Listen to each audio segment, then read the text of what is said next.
Why did it count backwards? I don't know that we're now recording. What? Hello, Captain. What do I?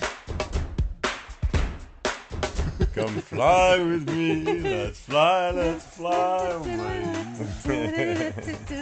What are we going to talk about? I don't know. So, leadership, life, and everything else. Yeah. And we're live. No, we're still recording. I'll never be able to get that one right, will I? Okay. Welcome aboard, Captain and the Clown. Today's destination, Michelle? Oh, leadership. You really don't like that opening, do you? I think it's a good... we're paying respect to your years as an airline pilot. Welcome on board, destination. So, why are we talking about leadership today? Well, it's in our subtitle, Life, Leadership and Everything Else. And it's really what this podcast is about. It is, it is. And it's been quite remiss of us that we haven't spoken about it yet.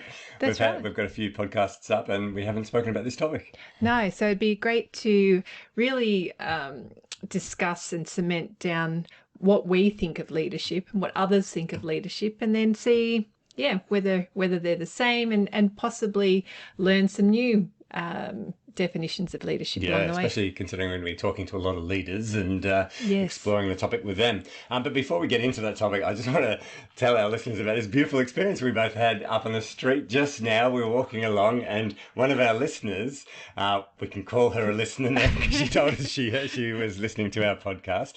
One of the most beautiful ladies, actually one of the most beautiful human beings that I know, Janice, we won't say her surname. Hi, Janice. Hi, Janice. Just came up to us and was...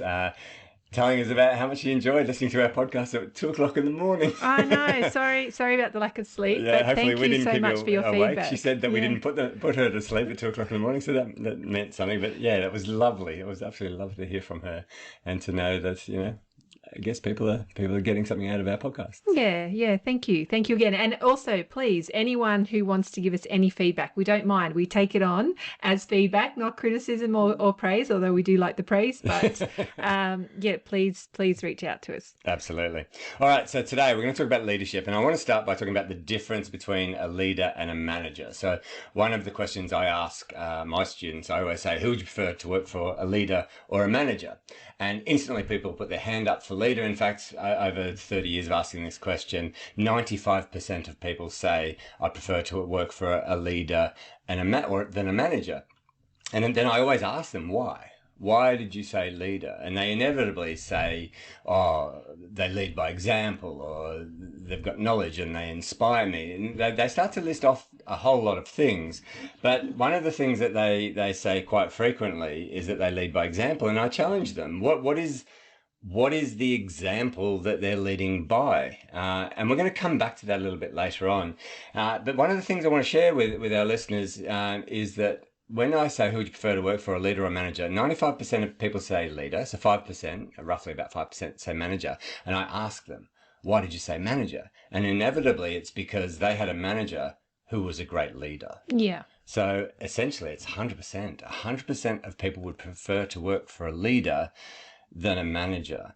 And it's interesting that quite often they don't discover why it is, what it is about this word, because they're just words that I put up on a whiteboard, leader or manager, or up on a screen, leader and a manager, and people instinctively go to leader. Now I know you've got an idea as to why they instinctively go to leader. Michelle?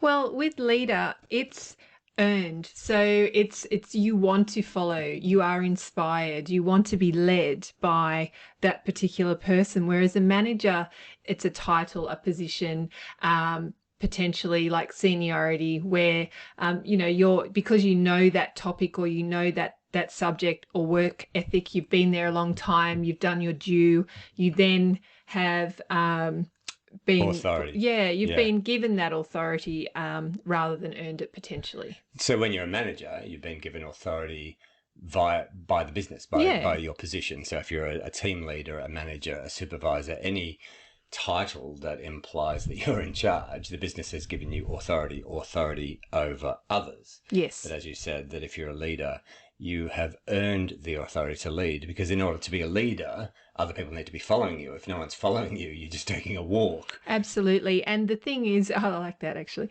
But the thing is that we all know and have potentially experienced leaders who were position wise in the company lower than us. Yep. And yet they have all of these qualities that make them a leader. Which is why we want to follow those sort of people. Correct. Yeah. So when we dig deeper into this authority, so managers are given authority, leaders earn authority. So therefore, they don't actually have to be in positions of power to be a leader, which is what this whole podcast is all about. All these podcasts are about. It's about how do you become the sort of person that other people would be inspired to follow? How do you become the best version of yourself? Not necessarily to want people to follow you, but to set the example. And that's really what we get into when we dig into what leadership is. It's a set of character traits that an individual has that makes them the sort of person other people would be inspired to follow. And so then I challenge my students every day, well, okay, what are those character traits? What are the character traits that would make somebody the sort of person other people would be inspired to follow? And then we end up building a large list, and we've already covered a couple. So Michelle, if you were to think about the character traits that make somebody the sort of person other people would be inspired to follow, what would you say? Oh, knowledgeable, respectful, honest, definitely, integrity. Yep. They're some of the top ones for me. Yeah, and the ones that are the top for me, confidence, which we've already spoken about in one of our podcasts, decisiveness, loyalty. Yes. And finding the balance in their loyalty. So one of the things I love talking about is the importance when you're a leader or when you're a manager of showing loyalty to the individuals in your team, the loyalty to your team itself, but also balancing that with the loyalty to the organization. Because, and this is a topic I'd love to have a whole podcast on, that when you're a leader, when you're a manager, when you're in a position of authority, whether it's given authority or earned authority, it's your role to make your team feel a part of an organization, Yes. not apart from the organization, which I that fine line of towing the company line, so to speak. Yeah. And I'd even like to change that whole term, towing the company line. It sounds like you're actually dragging it along, not willfully, but I think it's important that leaders unite their team and unite them as part of an organization. But that's maybe a topic for another day. The other ones I like to think about with regards to character traits are things like approachability, respectful, like you said, honest and trustworthy. And a big one for me is integrity. Yeah. Yeah. So these are all, I guess, the superlatives that we would use to describe somebody who has the character of a leader, which then goes back to my original challenge to people who say lead by example. I say, well, what does lead by example mean? And they start telling me different things that they do. But ultimately, the meaning of that term, lead by example, the reason why we follow people who lead by example, and the example isn't one thing.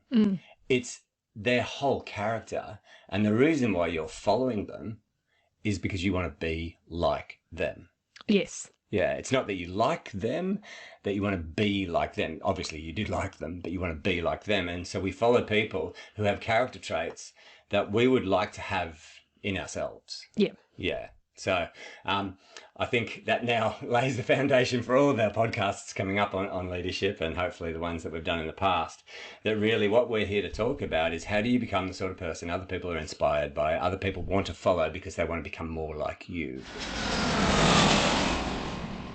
Michelle, can you name a leader that that you know, that possibly also knows you, that you have followed, that you've respected, and then why?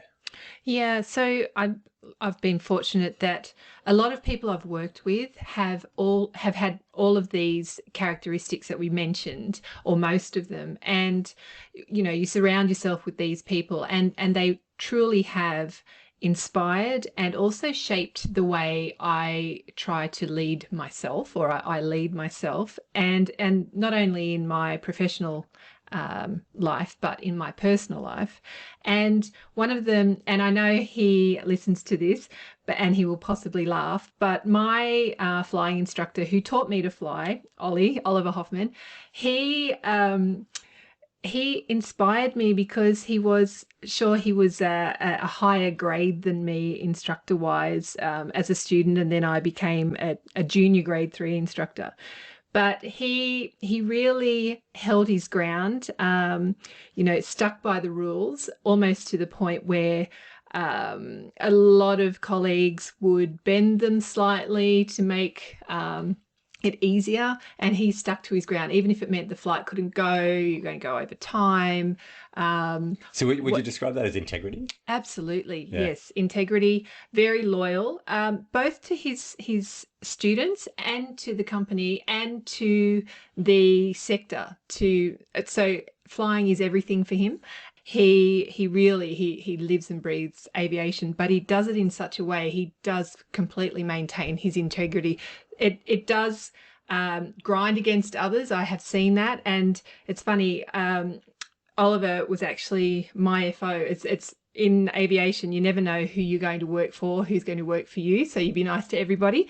And yeah, there were a couple of flights where Ollie was my first officer. And you were the captain. I was. Okay, I know. It so was a he bit started weird. teaching you, and then you became a captain, and he was your first officer for a few flights, I guess. That's right. Yeah. And that's because of seniority, the opportunity when joining the company. He joined about 8 years after me.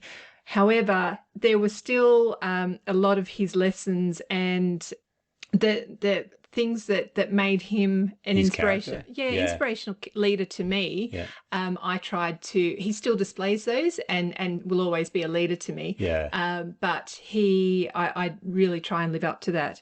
I just want to clarify something you said about Ollie, and I love that you said this, that he had integrity even when there was maybe pushback from other people.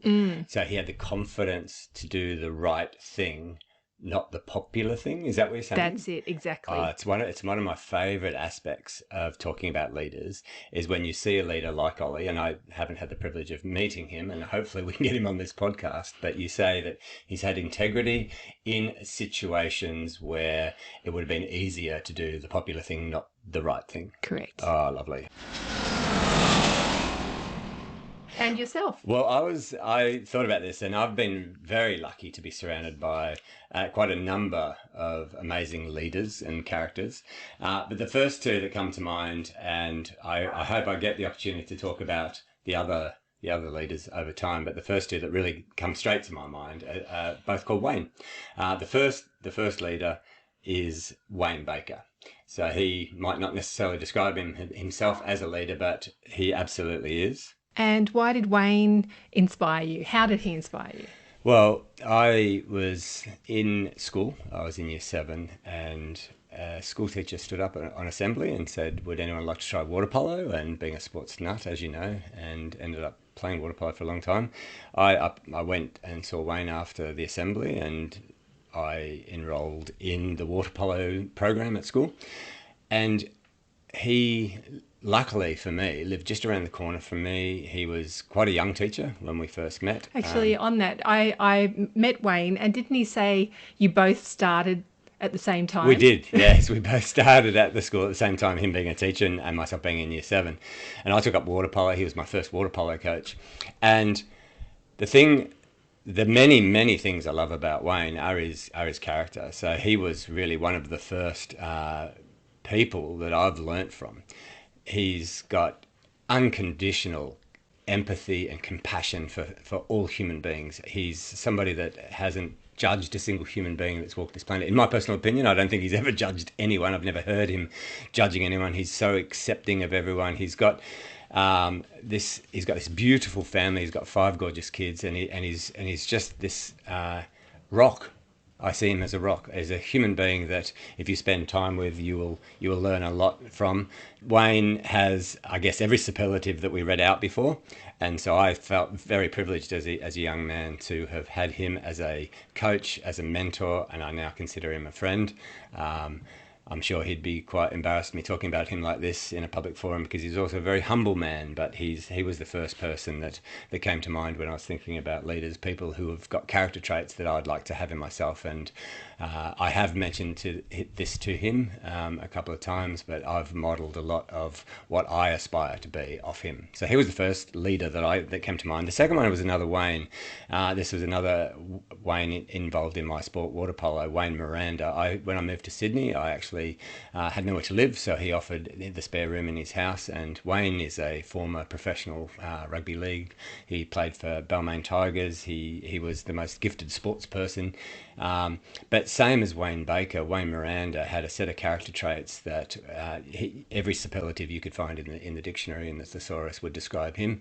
He again, just non-judgmental, accepting of everyone, confident, just again, a set of character traits that you wouldn't expect to find in one individual. And they were in the two Waynes that got me into water polo, and Wayne Miranda was integral in having me stay in water polo as well. And so, yeah, I immediately thought of those two characters because of their character, because of the traits that I wanted within myself was in them. And so I learned so much from those two amazing human beings.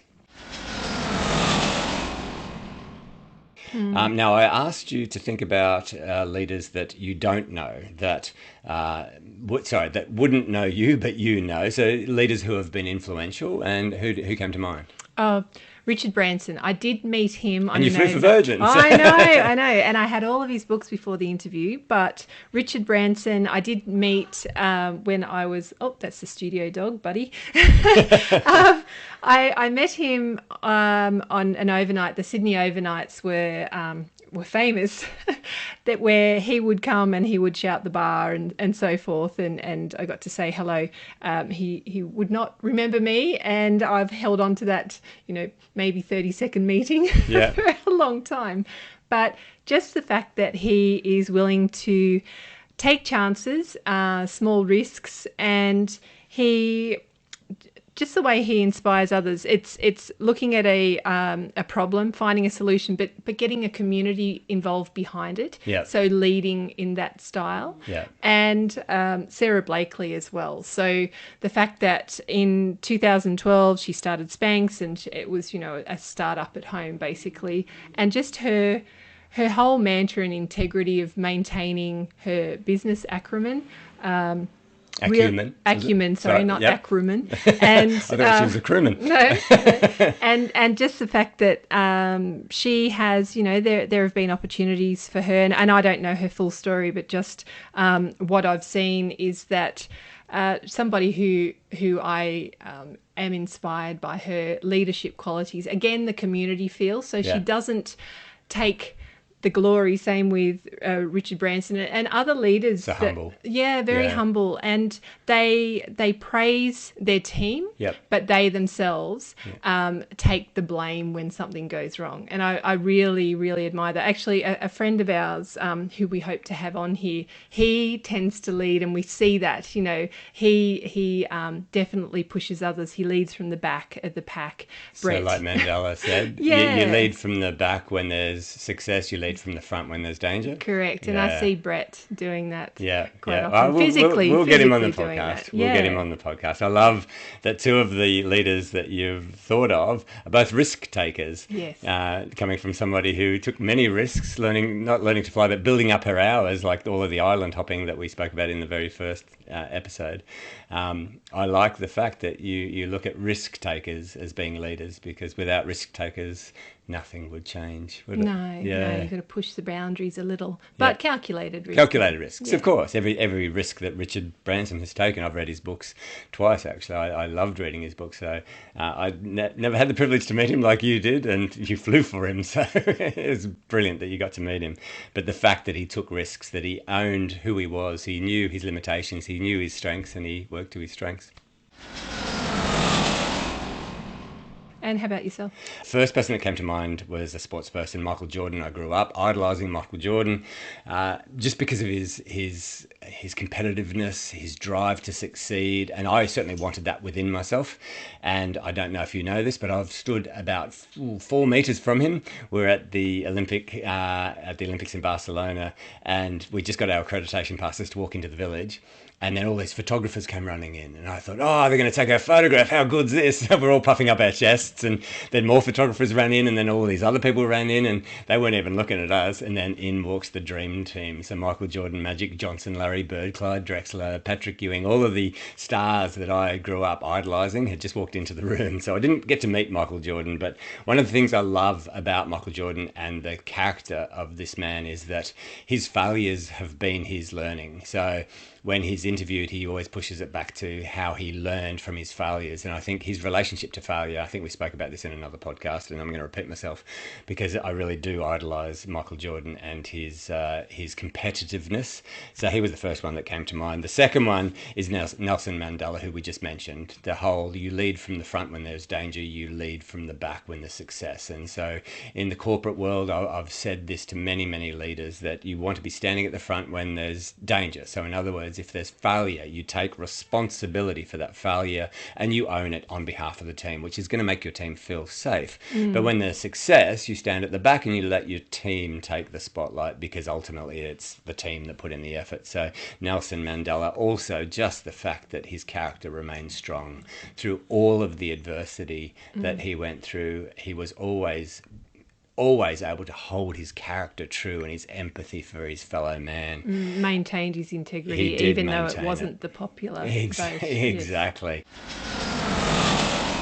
And then the last one, I added it to my list. I threw on an extra one, is Robin Williams. I'm a big fan of stand-up comedy, and he would be the number one comedian that I've always admired, because whether you're watching him perform, whether you're watching him being interviewed, whether you're watching him in movies, I get this sense of who he really was. And I've heard and read stories about him being in cafes late at night, and people have come in and they didn't recognise him at first, and just the way he behaved when people didn't know who he was, or even the way he behaved when people did know who he was. He came across as this compassionate, humble, beautiful human being that had this unbridled sense of fun, and I think all leaders could benefit from that. And so I put Robin Williams on my list. Now I believe you've got one more. I do. Oprah Winfrey, which I know, there's a lot of media about her, and she's been for over 30 years, I suppose, she's been on my radar as being a great leader, and coming from basically from the ashes and all of the things that happened to her growing up as a child, and then being a black lady in America, and just the pushback she got, and how she maintained her true north, and just kept going and striving, and still the philanthropy. Yep. And just again, she maintains. Now I don't know her personally, and there may be other things, but Oprah, if you're listening, we're welcome to have you on our podcast. But this has been great in the fact that when you did ask me to think of the leaders that I knew and who knew me, who had a direct relationship to me, it got me thinking, and really I have been fortunate that I have been led by many who still I consider a fantastic influence in both professional and personal life. And yeah, like talking about Oliver and Mum, and even who I'm working for at the moment, Ben, just the way he's able to pivot and refocus, and inclusive, definitely. We talk about the things that didn't work, that did work, and it's just that feeling of a trustworthy community. Can I reflect on Oprah? One of the things that I admire about her is the fact that she has just grown stronger from all her adversities. And absolutely. That's something that I know that you have done, facing all sorts of different things along your career path, misogyny to all sorts of levels of disrespect. But the fact that everything that stood in your way made you a stronger human being, and you talk about the anti-fragility that's given you. So yeah, I can understand why you look up to Oprah, because she certainly has character traits that you yourself have, Michelle. and Thank you, who I Guy. also look up to. All right, so I guess we'll finish off this podcast, and it's gone a little bit over time, but just reiterating that you're a leader when you have a set of character traits that we would call superlatives that other people want in themselves. So you're leading by an example. They want those character traits in them, and so they follow you. You could be a manager, you're given authority by the business, but to be a leader, even if you don't have authority, these character traits that we're going to be discussing at length in many podcasts are the character traits that you want to work on, which makes you the sort of person other people would be inspired to follow. One thing I want to point out is that no matter where you are, how old or young you are, there is always somebody watching you. So there is always an Yes. opportunity to inspire someone. Absolutely, yeah. And what a great way to spend our lives, inspiring others. Yes. Yes. All right, so how are we going to sign off? Have we decided on a sign off? No. More dogs? Yes, more Yeah, dogs. more dogs. World More is dogs. better place with more dogs. Yeah, the world is a better place with more dogs. And if you could hear Buddy, the studio dog, snoring in the background and barking for some water before. But yeah, the world would be a better place with more dogs. Yes. Okay. All right, have a great week, Michelle. You too, Guy. Bye. Bye. So, Michelle, where can they find us? CaptainandTheClown.com. Where you'll find links to our websites for keynote speaking and corporate training. Yes, that's CaptainandTheClown.com. Well, that was fun. That was fun. You're such a clown. The clown. Lady Captain. There we go. And who's going to listen to this? Maybe our mums. Thanks, Mum.